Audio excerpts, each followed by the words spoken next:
시사 팩트 오늘 첫 번째 팩트는요. 사상 초유의 주식시장입니다. 코스피 코스닥이 오늘도 급락하면서 2거래일 이틀 연속으로 서킷 브레이커가 발동이 됐는데요. 이게 사상 최초의 일입니다, 여러분. 우리 금융당국은 얼마나 이 사태를 심각하게 바라보고 있을지 오늘 국회 정무위부터 가보겠습니다. 코스피 시가총액이 오늘 10시 55분 현재 증발된 금액이 2,389조 원. 올해 우리 예산이 국가 예산이 728조죠. 그 3배가 넘습니다. 특히나 여기 또 심각한 것은 외국인들은 고점 시점에서 많이 팔고 나간 반면에 국내 개미들은 매입을 많이 해가지고 그 피해는 국내 개미 투자자들의 피해로 증가되는 매우 심각한 상황이다. 단일 종목 레버리지 ETF 폭락 사태, 이거는 금융위와 금감원발 인재다 이렇게 진단을 합니다. 혹시 동의하십니까? 시장의 변동성 이렇게 크게 확대된 이런 부분에 대해서 매우 무겁게 생각하고 있습니다. 그 진단에 동의하시냐고요. 시장이 변동성이 많다 보니 그리 내려갔네. 아주 남 얘기하듯이 하시네요. 그렇지 않습니다. 저는 이 사태가 지금 금융당국이 우리 국민을 말이죠. 월세 난민 주식 거지라는 이 이종 세트를 완벽하게 완성해 가는 단계에 있고 이 국민의 절규가 지금 하늘을 찌를 것 같습니다. 코스피 일봉 차트를 바로 보겠습니다. 어제 10% 넘게 폭락을 했고요. 오늘 또 6% 가까이 폭락을 했습니다. 일본 그래프를 보시면 7월 한 달만요, 여러분. 7월 한 달만 33% 넘게 빠졌습니다.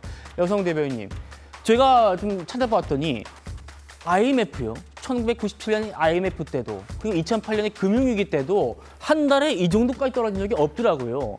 이틀 연속 지금 서킷 브레이커도 우리 증시 출범 이후에 처음이란 얘기 아닙니까? 그러니까 매우 좀 심각한 상황인 것 같습니다.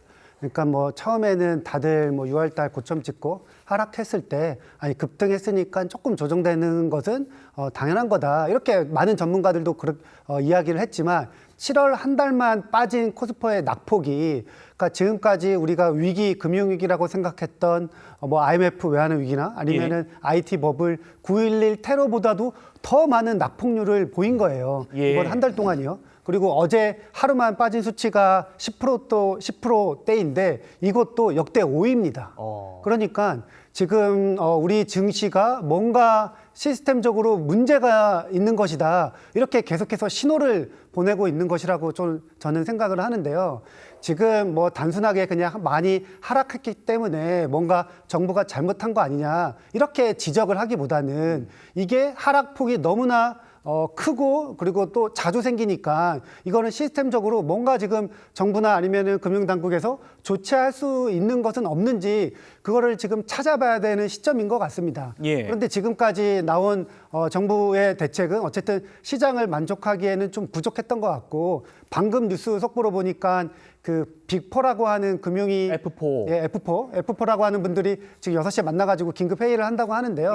어쨌든 지금 너무 늦은 거 아니에요? 이제 와서요? 약간은 조금 아쉬운 측면이 있는데 지금이라도 뭔가 시장을 안정화시킬 수 있는 방법을 조금 찾아서 투자자들이나 아니면 국민 여러분들께 뭔가 조금 메시지를 시그널을 줬으면 좋겠습니다.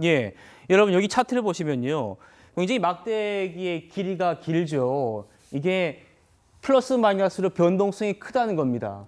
우리 증시가 도박판이 됐다라고 할 만큼 이렇게 변동성이 커진 데는 지난 5월 말에 도입된 레버리지 ETF가 주된 원인으로 지목이 됩니다. 그런데 이걸 도입한 정부 책임자들이 정말 옹색한 변명만 늘어놓고 있어요. 들어보겠습니다. 변동성이 사실 이제 뭐 이렇게 단일 뭐 이 상품 때문이다 그렇게만 보기는 어렵고 우리나라만의 또 특성이 있었고 최근 두어 달 동안에는 이제 반도체 종목 자체 변동성이 되게 커서 이 레버리지 상품이 시장에 나온 시점하고 이 변동성이 커지는 시점과 겹치면서 더욱더 이렇게 좀 도드라지게 보이고 있습니다. 주요 원인을 이 단일 종목 레버리지 ETF로 지목을 하고 있습니다. 지금 이 시장 변동성 주요 원인 중에 이 레버리지 ETF가 차지하는 비중이 얼마나 된다고 생각이 드시고 최근에 시장 변동성 확대는 뭐 한 가지 요인이 아니라 여러 요인들이 좀 복합적으로 작용한 측면이 있다고 보고요. 우선 보면 이제 글로벌 반도체 업황의 불확성이 계속 굉장히 커졌습니다. 중국의 추격이 어느 정도 가시화되는 건지 기대와 우려가 교차하면서 반도체 업황의 움직임이 굉장히 출렁되고 있고요. 우리 자본시장을 보면 주식시장에서 삼성전자라든지 하이닉스의 어떤 집중도가 굉장히 심화되어 있습니다. 그러니까 그런 반도체 업황의 충격이 우리한테 영향을 미치는 정도가 굉장히 크고요. 김용범 정책실장이 변동성 확대 원인을 레버리지 ETF 하나로 돌리는 것은 적절하지 않다. 금융위원장도 비슷한 말을 했는데 책임을 회피하고 개변을 내려가지고 지금 이 주가 폭락 사태 좌절하고 있는 이 국민들 분노 지수를 또 급상승시킨 것 같습니다. 우리 증시에 삼성전자와 하이닉스가 차지하는 비중이 큰 거 누가 모릅니까? 금융위원장이 저렇게 말 안 해도요. 우리 국민 다 아는 거예요. 그런데 그 두 종목에다가 2배 레버리지 ETF 만든 거 누굽니까? 지금 그 정책 실패를 얘기하고 있는데 다시 삼성전자와 하이닉스의 비중이 큽니다. 반도체 비중이 높습니다. 이 얘기를 하고 있는 겁니다. 그리고 지금 대통령 브라질 순방 동행 중인 김용범 실장이 브라질 현지에서 한 말이 국민 마음에 더 불을 지르고 있습니다. 이현정 의원님. 네. 지금 급등락이 청와대가 주도한 레버리지 ETF 때문이 아니다. 그럼 뭐 때문이냐? 개미 투자의 역동성 때문이다.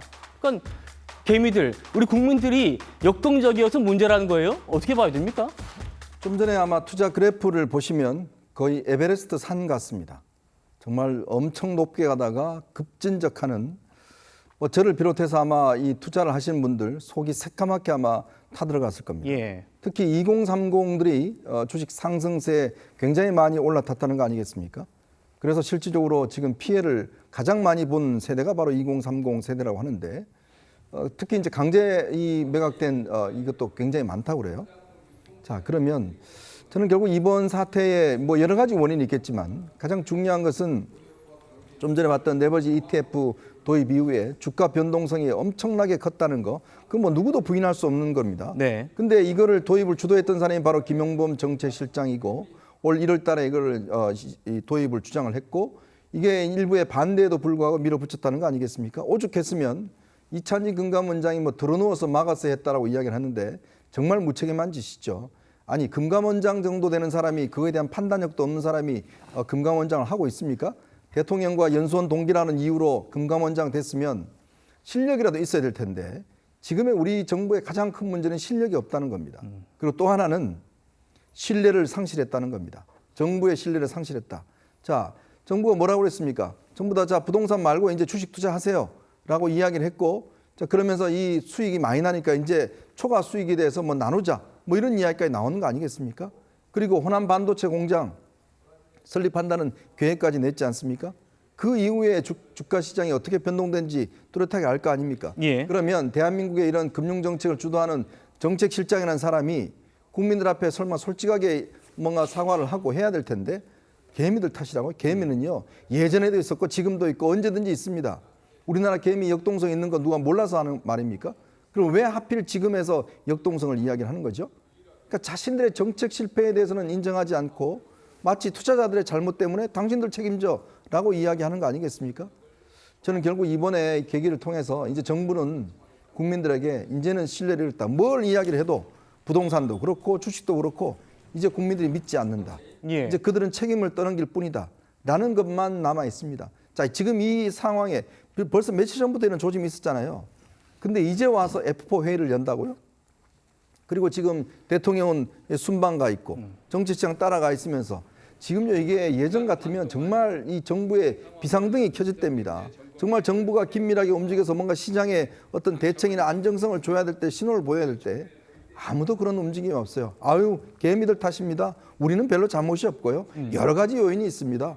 이렇게만 이야기를 하는데 정말 분노가 치미네요.